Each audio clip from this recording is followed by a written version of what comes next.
Viewers, welcome to my style. வீடியோக்குள்ள போறதுக்கு முன்னாடி நம்மளோட சேனலை சப்ஸ்கிரைப் பண்ணாதவங்க சப்ஸ்கிரைப் பண்ணிட்டு கொஞ்சம் சப்போர்ட் பண்ணுங்க. வாங்க வீடியோக்குள்ள போகலாமா? ககன் பூமி சீரியல்ல பரபரப்பா என்ன நடந்துட்டு இருக்குன்னு பார்க்கலாமா? நம்ம சந்திராவை கூப்பிட்டு ஏசிபி சார் வந்து எல்லா ஆதாரத்தையுமே காமிச்சிட்டு இருக்காங்க. அப்ப வந்து சொல்றாங்க, சோபா சந்திரா மரணத்துக்கு பின்னாடி எங்களுக்கு ரொம்ப பயங்கர சந்தேகமாவே இருக்கு. அது மட்டும் இல்லாம எங்களுக்கு ஒரு ஆதாரம் கிடைச்சிருக்கு. அதான் அந்த பிரேஸ்லெட். அந்த பிரேஸ்லெட்டை யார் யார் வாங்கியிருக்கா அப்படின்னு சொல்லிட்டு நாங்க ஒரு லிஸ்டே எடுத்திருக்கோம். அது மட்டும் இல்லாம இந்த 10 பேர் மட்டும்தான் இந்த பிராண்ட்ல இருந்து இந்த பிரேஸ்லெட் வாங்கியிருக்காங்க. அவங்களுடைய நேம் அப்புறம் போட்டோஸ் வந்து இதுல நான் வச்சிருக்க பாருங்க அப்படின்னு சொல்லிட்டு நம்ம சந்திரா கையில ஒப்படைக்கிறாருன்னே சொல்லலாம். அபூர்வா, அதுல மட்டும் உங்க பேர் இருந்துச்சு, நம்ம சந்திராக்கு சந்தேகமே தேவையில்லை, நீங்க தான் அதை பண்ணிருக்கீங்க அப்படின்னு சொல்லிட்டு முடிவே பண்ணிடுவாரு. அதுக்கப்புறம் என்ன, உங்களை வீட்டை விட்டு என்ன இந்த உலகத்தை விட்டே போக வச்சிருவாருன்னே நினைக்கிறோம். அப்ப வந்து சந்திரா வந்து ஒரு போட்டோஸா பார்த்துட்டு இருக்காங்க. அப்ப சந்திரா கேக்குறாங்க, சார் உங்களுக்கு கன்ஃபார்மா தெரியுமா கண்டிப்பா இந்த கொலை பண்ணது ஒரு லேடி தானா அப்படின்னு சொல்லிட்டு சந்தேகத்தோடய கேட்டுட்டு இருக்காரு நம்ம சந்திரானே சொல்லலாம். உடனே ஏசிபி சார் சொல்றாங்க, ஆமா சந்திரா, 100% இல்ல 200% சொல்ல முடியும், இந்த கொலையை ஒரு லேடி தான் பண்ணிருக்காங்க அப்படின்னு சொல்ல நம்ம ஏசிபி சார் சொன்னதை கேட்டுட்டு நம்ம சந்திராக்கு அதிர்ச்சி ஆகுதுன்னே சொல்லலாம். நம்ம சந்திராவும் ஒரு போட்டோவா பார்த்துட்டு போக அதுல நம்ம அபூர்வா போட்டோவும் இருக்குன்னே சொல்லலாம். உடனே அந்த இடத்துல சந்திராக்கு தூக்கி வாரி போட்டுச்சுன்னே சொல்லலாம். ஏசிபி சார் கிட்ட கேக்குறாங்க, என்ன சார் இதுல அபூர்வா போட்டோ இருக்கு?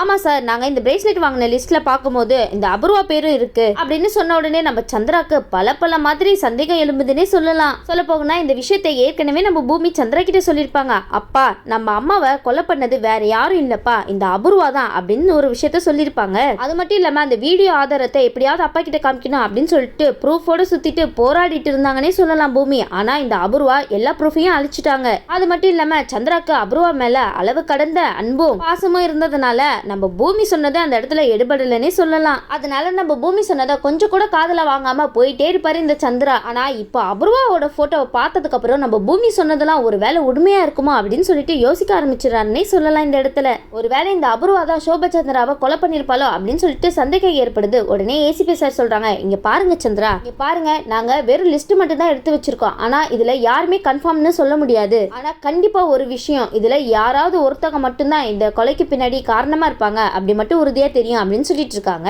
நீங்க கவலைப்படாதீங்க சந்திரா, எந்த அளவுக்கு எங்களால வேகமா இன்வெஸ்டிகேட் பண்ண முடியுமா அந்த அளவுக்கு வேகமா இன்வெஸ்டிகேட் பண்ணி இந்த மரணத்துக்கு பின்னாடி யார் இருக்கா அப்படின்னு சொல்ற உண்மையை வெளியே வர வைக்கிறோம் அப்படின்னு சொல்லிட்டு சொல்றாங்க. உடனே சந்திராவும், உங்களால எவ்வளவு முடியுமோ அவ்வளவு சீக்கிரமா இந்த இன்வெஸ்டிகேட் முடிங்க. அந்த கொலையாளி யாருன்ற விஷயம் எனக்கு கண்டிப்பா தெரிய வரணும். சோபா சந்திராக்கு எப்படி ஒரு நிலைமை ஏற்பட்டுச்சோ அதே நிலைமை அவங்களுக்கு ஏற்பட்டே ஆகணும். தண்டனையை என் கையாலேயே நான் கொடுப்பேன் அவங்களுக்கு அப்படின்னு சொல்லிட்டு சந்திரா ஏசிபி சார் கிட்ட சொல்லிட்டு இருக்காங்க. இந்த பக்கம் பார்த்தோம்னா நம்ம சந்திரா நேரா வீட்டுக்கு போறாங்க. அப்போ வந்து பூமி கிட்ட கேக்குறாங்க, இங்க பாரு பூமி, நீ ஏற்கனவே என்கிட்ட ஒரு வாட்டி சொன்னல சோபா சந்திரா கொலைக்கு பின்னாடி இந்த அபூர்வா தான் இருக்கா அப்படின்னு சொல்லிட்டு, ஆனா நீ ஏன் ஏற்கனவே இந்த ஆதாரத்தை என்கிட்ட காமிக்கல அப்படின்னு சொல்லி கேட்டுட்டு இருக்காங்க. எப்படி சந்திரா காமிப்பாங்க? அதான் உங்க அருமை மனைவி இருக்காங்கல்ல, அவங்க தான் எல்லாத்தையுமே அழிச்சிட்டாங்களே, அப்ப எப்படி பூமி எல்லா ஆதாரத்தையும் உங்ககிட்ட காமிப்பாங்க? என்னப்பா சொல்ல சொல்றீங்க? உங்ககிட்ட வந்து உண்மையை சொல்லும் போது நீங்க அதை காது கொடுத்து கூட கேட்கல. ஆனா இப்போ ஏசிபி சார் கிட்டத்தட்ட எல்லாம் இன்வெஸ்டிகேட்டுமே பண்ணி முடிச்சிட்டாங்க. இன்னும் அவங்க தானான்னு தெரிய வரல. அவங்க தான் அப்படின்னு மட்டும் தெரிய வந்துச்சுன்னா அதுக்கப்புறம் நான் உங்ககிட்ட வந்து பேசுறேன் அப்படின்னு சொல்லிட்டு மாசா பேசுறாங்கன்னே சொல்லலாம். இந்த இடத்துல பூமி பாட்டுக்கு பேசிட்டு போயிட்டே இருக்காங்கன்னே சொல்லலாம். உடனே சந்திரா வந்து சொல்றாங்க, பூமி, இந்த சோபா சந்திராவை கொலை பண்ணது அபூர்வா அப்படின்னு மட்டும் இருந்துச்சுன்னா இந்த அபூர்வாவை என்ன பண்ணலாம் நீயே சொல்லு அப்படின்னு சொல்லிட்டு பூமி கிட்டே கேக்குறாங்க நம்ம சந்திரா. சூப்பர் சந்திரா, இதுதான் உங்ககிட்ட இருந்து எதிர்பார்த்துட்டு இருந்தோம். அப்ப பூமி சொல்றாங்க, அது உங்களோட இஷ்டப்பா, அவங்க உங்களோட மனைவி, உங்களுக்கு என்ன பண்ண தோணுதோ அதை நீங்க பண்ணுங்க. அம்மா கொலைக்கு பின்னாடி இவங்க தான் காரணம் அப்படின்னு மட்டும் உறுதி ஆயிடுச்சுன்னா நீங்க என்ன வேணாலும் பண்ணலாம், அது உங்க இஷ்டப்பா அப்படின்னு சொல்லிட்டு இருக்காங்க. அது மட்டும் இல்லாம உங்களுக்கு என்ன வேணாலும் செய்ய உரிமை இருக்குப்பா அப்படின்னு சொல்லிட்டு சூப்பரா பேசிட்டு போயிட்டாங்கன்னே சொல்லலாம் நம்ம பூமி. இந்த பக்கம் சந்திரா வந்து அபூர்வா கிட்ட கேக்குறாங்க, அபூர்வா, உங்ககிட்ட ஒரு விஷயம் கேட்கணும், அந்த பிரேஸ்லெட் நீ எங்க வாங்கின அப்படின்னு சொல்லி கேட்ட உடனே நம்ம அபூர்வாக்கு சந்தேகம் எழும்புதுன்னே சொல்லலாம். உடனே நம்ம அபூர்வா தான் ஆக்டிங்ல குவீன் ஆச்சே, என்ன மாமா என் மேலே சந்தேகப்படுறீங்களா என்ன? அந்த பிரேஸ்லெட் என்னோடதா தான் இருக்கும் அப்படின்னு சொல்லிட்டு நீங்க நம்புறீங்க, அதனால தானே இந்த மாதிரி கேள்வி என்கிட்ட கேக்குறீங்க அப்படின்னு சொல்லிட்டு ரொம்ப ஃபீல் பண்றாங்கன்னே சொல்லலாம் அந்த இடத்துல. அப்போ நம்ம சந்திரா ரொம்ப எமோஷனலா பேசுறாருன்னே சொல்லலாம். இங்க பாரு அபூர்வா, அந்த ஏசிபி சார் என்ன கூப்பிட்டு இருந்தாரு, அவர் என் கையில ஒரு லிஸ்ட் கொடுத்தாரு, இந்த பிரேஸ்லெட்டை வாங்கினவங்க லிஸ்ட் இதுல இருக்கு சார், நீங்களே பாருங்க அப்படின்னு சொல்லிட்டு கொடுக்கும்போது அதுல உன்னோட பேரும் உன்னோட போட்டோவும் இருந்துச்சு அப்படின்னு சொல்லி கேக்குறாங்க. உடனே வந்து அபூர்வா சொல்றாங்க, மாமா நீங்க அதெல்லாம் வச்சு என் மேலே சந்தேகப்படுறீங்களா என்ன? இந்த பூமி தான் ஏதாவது பண்ணிருப்பா, இந்த பூமி தான் என் மேல இருக்கிற பகையில ஏதாவது பண்ணிட்டு இருப்பான்னு நினைக்கிறேன். அது மட்டும் இல்லாம அந்த ஏசிபி சார் சொன்னாரு, அவர் சொன்னாரு, இவர் சொன்னாரு சொல்லிட்டு என்னையே சந்தேகப்படுறீங்களே, நீங்க என் மேல காட்டுற காதலுக்கு இதுதான் மரியாதையா அப்படின்னு சொல்லிட்டு காதலை வச்சு ஏமாத்துறாங்கப்பா. இங்க பாருங்க மாமா, உங்க மேல ஆசைப்பட்டது என்னமோ உண்மைதான், ஆனா சோபச்சந்திராவை கொலை பண்ணிட்டு உங்களை அடையணும்னு நான் என்னைக்குமே நினைச்சு பார்த்தது கிடையாது அப்படின்னு சொல்லிட்டு ஓனா அழுதுட்டு நம்ம சந்திராவே ஏமாத்திட்டு இருக்காங்கப்பா இந்த அபூர்வா. உடனே உடனே வந்து சந்திரா சொல்றாங்க, இங்க பாரு அபூர்வா, சோபச்சந்திரா இறந்ததுக்கு அப்புறம் நீ என் மேல காட்டின ஆசை பாச சந்தோஷம் எல்லாமே எனக்கு ரொம்ப பிடிச்சிருந்துச்சு. அது மட்டும் இல்லாம உன் மேல அளவு கடந்த நம்பிக்கை வச்சிருக்க அப்படின்னு சொன்ன உடனே நம்ம அபூர்வாக்கு பட்டாம்பூச்சி பறக்குதுன்னே சொல்லலாம் மனசுக்குள்ள. நல்ல வேலைடா, இந்த மனுஷன் இன்னும் நம்மள கண்மூடித்தனமா தான் நம்பிட்டு இருக்காருன்னு நினைக்கிறேன். அதுதான் எனக்கும் வேணும். இதை சாக்கா வச்சு நம்ம எமோஷனல் டிராமாலாம் பண்ணிட்டு தப்பிச்சிட வேண்டியதா அப்படின்னு சொல்லிட்டு ஒரு பக்கம் நினைச்சிட்டு இருக்காங்க இந்த அபூர்வா. உடனே பின்னாடியில இருந்து ஒரு குரல் வருது பாருங்க, நம்ம அபூர்வா அரண்டே போயிட்டாங்கன்னு சொல்லலாம். ஏ அபூர்வா அப்படின்னு சொல்லிட்டு ஒரு குரல் வருது. அது வேற யாரும் இல்ல, நம்ம சந்திரா தான். சந்திரா வந்து சொல்றாங்க, ஏ அபூர்வா, நீ தான் சோபச்சந்திராவை கொலை பண்ணி என்ன கல்யாணம் பண்ணியா? ஒழுங்கு மரியாதையா உண்மையா சொன்னா உனக்கு நல்லது அப்படின்னு சொல்லிட்டு மிரட்டி கேட்டுட்டு இருக்காருன்னே சொல்லலாம். அட, இதை எதிர்பார்க்கவே இல்லையே சந்திரா உங்ககிட்ட இருந்து. உடனே நம்ம அபூர்வா அரண்டு போயிட்டாங்கன்னே சொல்லலாம். என்னடா இது, இவர் இவ்வளவு நேரம் நல்லா தானே பேசிட்டு இருந்தாரு, திடீர்னு இப்படி பேசுறாரு அப்படின்னு சொல்லிட்டு அவங்க கொஞ்சம் கூட எதிர்பார்க்கவே இல்ல. அவங்க மட்டும் இல்ல, அங்க இருக்கிற யாருமே சந்திரா இப்படி பேசுவாருன்னு எதிர்பார்க்கவே இல்ல. என்னடா இவன் நல்ல விதமா ஸ்டார்ட் பண்ணிட்டு இப்படி எண்டிங்ல போய் முடிக்கிறானே அப்படின்னு சொல்லிட்டு பயங்கரமா டென்ஷன் ஆகுறாங்க நம்ம அபூர்வா. அப்ப அபூர்வா சொல்றாங்க, என்ன மாமா நீங்க பேசிட்டு இருக்கீங்க?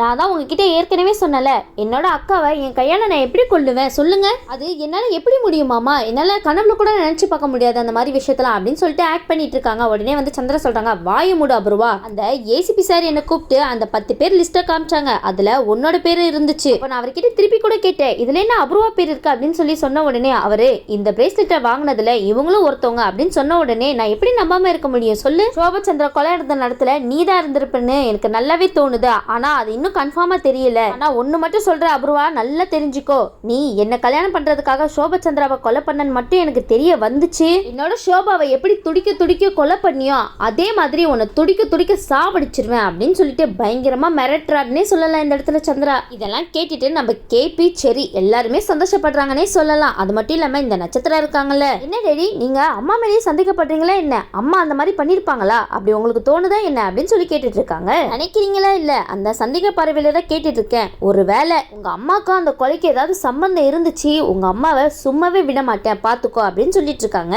நீ என் மேல ஆசைப்பட்டு கல்யாணம் பண்ணிக்கிட்ட அப்படின்னு சொல்லிட்டு தான் இவ்வளவு நாள் நினைச்சிட்டு இருந்தேன். ஆனா நீ மட்டும் சோபச்சந்திராவை கொலை பண்ணிட்டு நான் கல்யாணம் பண்ணேன் அப்படின்ற விஷயம் மட்டும் எனக்கு தெரிய வந்துச்சு அபூர்வா. அப்போ அதுதான் உன்னோட கடைசி நாளா இருக்கும் அப்படின்னு சொல்லிட்டு பயங்கர ஆக்ரோஷமா பேசிட்டு இருக்காருன்னே சொல்லலாம் சந்திரா.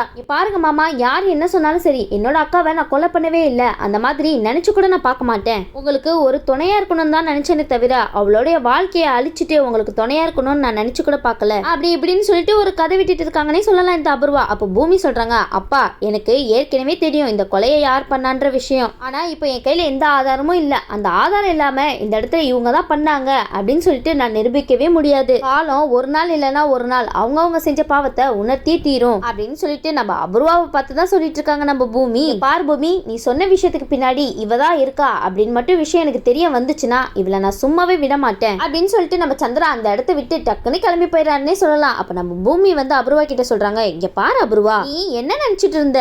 அப்பா எப்பயுமே உன்னை மட்டும் நம்பிட்டு இருப்பாரு அப்படின்னு சொல்லி நினைச்சிட்டு இருந்தியா என்ன? இவ்வளவு பெரிய காரியத்தை பண்ணிட்டு ஈஸியா தப்பிச்சிடலாம் அப்படின்னு சொல்லிட்டு கனவு காணிட்டு இருக்கியா? செஞ்ச பாவங்க எல்லாமே வந்து உனக்கு ஒரு நாள் இல்லைன்னா ஒரு நாள் திருப்பி அடிக்க தான் போகுது. உடனே பூமி பேசினதை பார்த்துட்டு நம்ம நட்சத்திரக்கு கோவம் வருது. நட்சத்திரம் கேக்குறாங்க, என்ன பூமி, எங்க அம்மா தான் கொலை பண்ணாங்கன்னு பேசிட்டு இருக்க? எங்க அம்மா கொலை பண்ணதை ஒரு 2 கண்ணால பாத்தியே என்ன? இல்ல அப்ப எப்படி பேசிட்டு இருக்க நீ எங்க அம்மா கிட்ட அப்படின்னு சொல்லி கேட்க உடனே பூமி சொல்றாங்க, இங்க பாரு, நான் என் கண்ணால பார்க்கல, அது என்னமோ உண்மைதான். ஆனா அந்த வீடியோ ஆதாரத்தை என் கண்ணால பார்த்தேன். அந்த ஆதாரத்தை என் கண்ணால பார்த்தனாலதான் நான் இந்த அளவுக்கு பேசிட்டு இருக்கேன். ஒரு நாள் இல்லைன்னா ஒரு நாள் உங்க அம்மாக்கு தண்டனை கிடைச்சே தீரும் அப்படின்னு சொல்லிட்டு நம்ம அபூர்வாவை பார்த்து சொல்லிட்டு போறாங்க. அப்போ கேபி சொல்றாங்க, ஆமா பூமி, நீ சொல்றது என்னமோ உண்மைதான். இவங்க தான் கொலையாளி அப்படின்ற மட்டும் விஷயத்த கண்டுபிடிச்சிட்டாங்கன்னா அதுக்கப்புறம் இவங்க நிலைமெல்லாம் என்ன ஆகுமோ தெரியல அப்படின்னு சொல்லிட்டு நம்ம கிருஷ்ணாவும் யதார்த்தமா பேசிட்டு இருக்காங்கன்னே சொல்லலாம். இந்த பக்கம் பார்த்தோம்னா இந்த பக்கம் மீரா வந்து சந்திரா கிட்ட சொல்றாங்க, இல்லன்னா நீங்க அண்ணிய தப்பா புரிஞ்சுக்கிட்டு இருக்கீங்க, அவங்க இந்த மாதிரிலாம் பண்ற கேரக்டரே கிடையாது, அவங்க ரொம்பவே நல்லவங்கண்ணா அப்படின்னு சொல்லிட்டு நம்ம அபூர்வாக்கு சப்போர்ட் பண்ணிட்டு இருக்காங்க இந்த மீரா. உடனே கிருஷ்ணா வந்து சொல்றாங்க, இங்க பாரு மீரா, உனக்கு இந்த உலகமே தெரியல, போக போக உனக்கே தெரிய வரும் யார் இதை பண்ணா யார் இதை பண்ணல அப்படின்ற விஷயம் அப்படின்னு சொல்லிட்டு நம்ம கேபி வந்து மீரா கிட்ட சொல்ல இந்த பக்கம் பார்த்தோன்னா நம்ம அபூர்வாக்கு மரண பயம் கண்ணுல தெரியுதுன்னே சொல்லலாம். இதுக்கு பின்னாடிலாம் இருக்கிறது அபூர்வா தான் அப்படின்ற விஷயம் சந்திராக்கு மட்டும் உறுதியா தெரிய வந்துச்சுன்னா அதுக்கப்புறம் சந்திரா இந்த அபூர்வாவை என்ன பண்றாங்க ஏது பண்றாங்கன்றத நம்ம வெயிட் பண்ணி பார்க்கலாம். இந்த வீடியோ உங்களுக்கு பிடிச்சிருந்துச்சுன்னா மறக்காம மெட்ராஸ் ஸ்டைல லைக் பண்ணுங்க, ஷேர் பண்ணுங்க, சப்ஸ்கிரைப் பண்ணிடுங்க. தேங்க்யூ.